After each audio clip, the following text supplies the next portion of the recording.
implantamos vitamina B, no sabemos que ese paciente puede producir esa vitamina, puede producir una interacción cuerpo-cuerpo.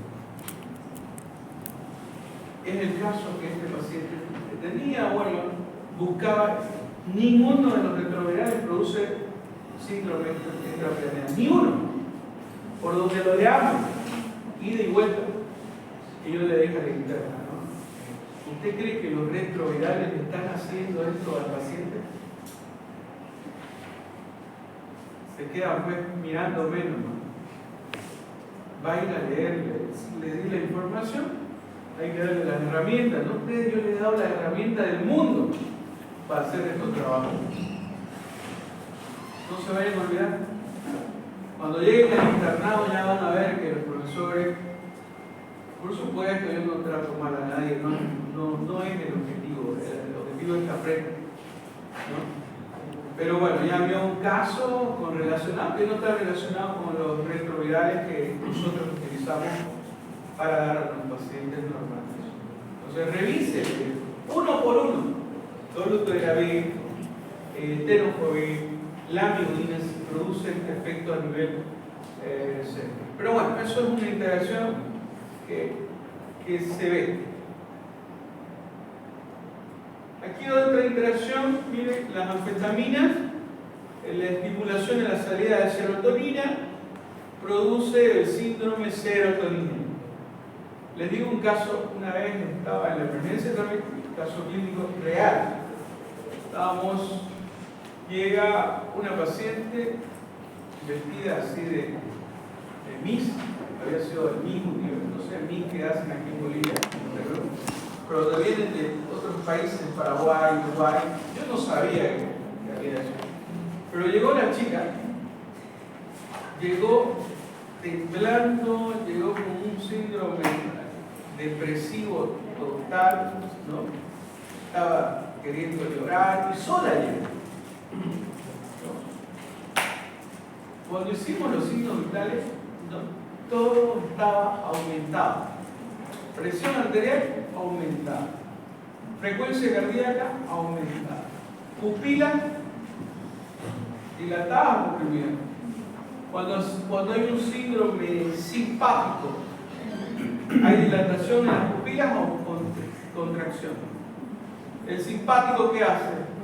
¿Aumenta o disminuye las pupilas? Aumenta. Tenía un síndrome simpático.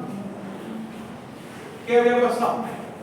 Que ella tomaba antidepresivos, tomaba escitalopram. ¿Y qué pasó? Antes del certamen se tomó 3 Red Bull. 3 Red Bull. Entonces, ella llegó con un cuadro, con un síndrome serotoninérgico, ¿no? En este caso, por ejemplo, la terapéutica es disminuir la excitación o despolarización del sistema nervioso central. Entonces, ¿qué fármaco tenemos para ese tipo de situación? Tenemos los que van a actuar en los receptores GABAérgicos, o sea, la benzodiazepina, el diazepam, que nos sirvió, le colocamos una intramuscular, mejoró, no se durmió, estuvo tranquila, mejoró la situación y se fue. Otra vez la pusimos en su, ¿cómo se llama? Donde modela, fuimos y la pusimos ahí. Bien, fue una evolución buena, pero le sacamos un antecedente del uso de un inhibidor de la recaptación de serotonina, o sea, la serotonina estaba por arriba, y más un Red Bull, que es un estimulador, va a producir pues un síndrome simpático, un síndrome de elevación de las catecolaminas.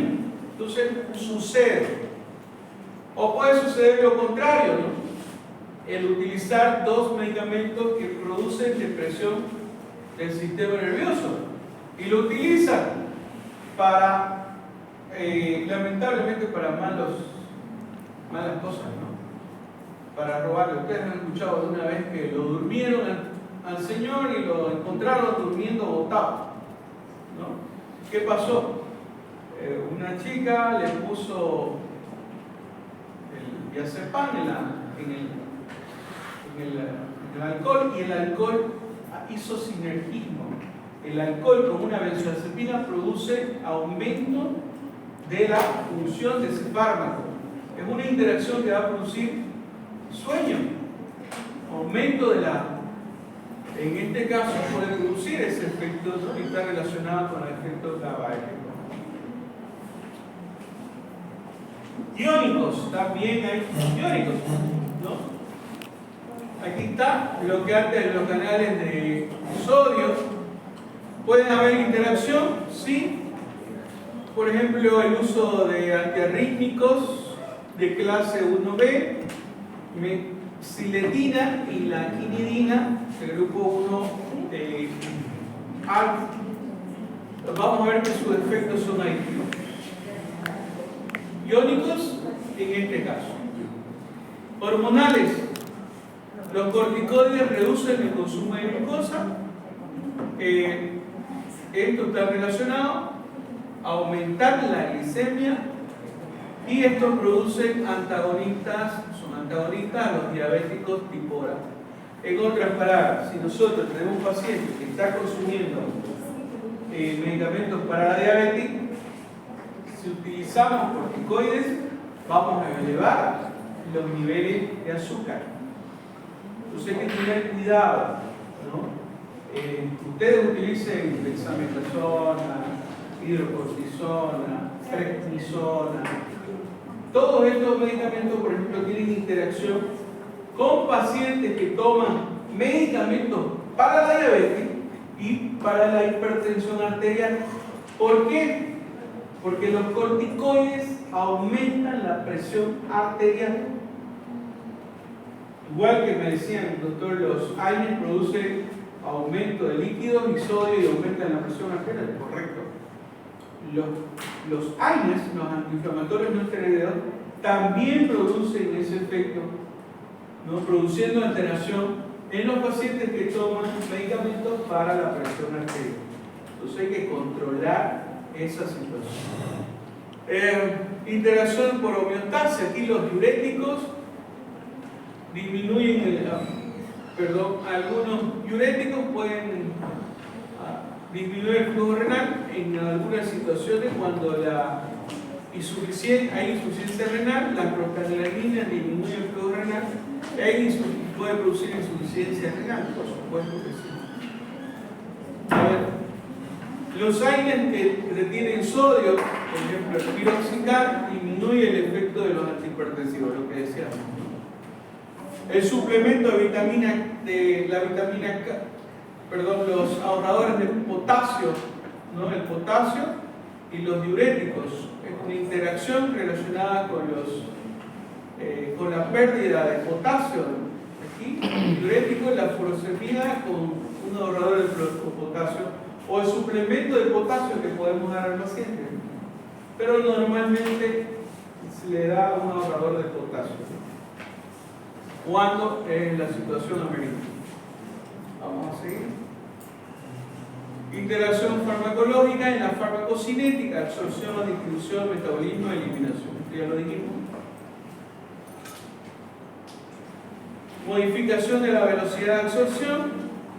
Si la velocidad disminuye, hay un retraso del efecto. Si la velocidad aumenta de la absorción, aumenta también el efecto. Las características iónicas del fármaco, el pH del medio, la solubilidad, velocidad de vaciamiento gástrico y motilidad intestinal. Todo esto hay una interacción de la parte de absorción. Aquí, la absorción por alimento. Por ejemplo, los alimentos ricos en grasa incrementan la absorción de medicamentos lipofílicos. A ver, ¿qué es eso? Ustedes me dijeron la otra vez, ¿no, doctor? Los fármacos son lipohidrofílicos y ¿no hablamos de eso? Vitaminas liposolubles. ¿Cuáles son? No saben. ¿Qué dice? Vitamina A. Estas, por ejemplo, tienen una excelente absorción con grasa porque son lipos, ¿no? Ahora, los alimentos ricos en calcio, por ejemplo, doctor, estoy tomando mi tabletita con leche, es la típica, ¿no? Para que no me dañe el estómago. Ese medicamento no está funcionando. ¿Por qué? Porque el calcio forma quelatos. ¿Qué son quelatos?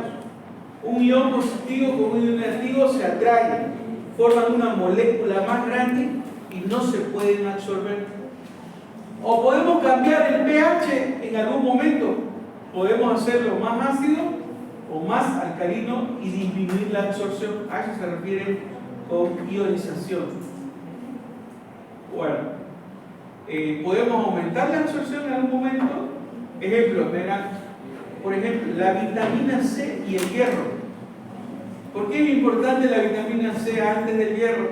Algunos pediatras lo hacen porque está relacionado a mayor absorción de hierro. Tiene mayor, pero si lo combinamos con leche,